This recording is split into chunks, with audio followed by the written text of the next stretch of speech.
மலை பிரதேசங்கள்ல ice skating பார்த்துருப்பீங்க. இந்த ஐஸ் ஸ்கேட்டிங் இருக்கு இல்லையா? இது வந்துட்டு ஃபேஸ் டயகிராம் ஃபார் வாட்டருக்கு ஒரு சூப்பரான எக்ஸாம்பிள். இந்த ஐஸினுடைய மெல்ட்டிங் பாயிண்ட் 0°C எல்லாருக்கும் தெரிஞ்சது தான்.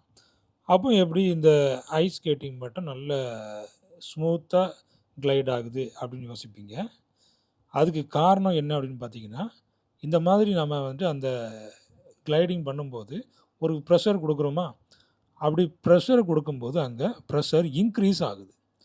அப்போ ப்ரெஷர் இன்க்ரீஸ் ஆகும்போது அந்த வாட்டருடைய ஃப்ரீசிங் பாயிண்ட் இருக்கு இல்லையா?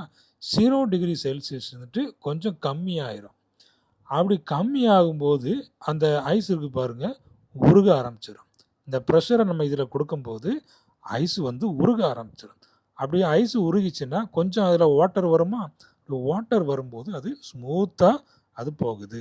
இதுதான் அந்த ஸ்மூத்துக்கு காரணம்.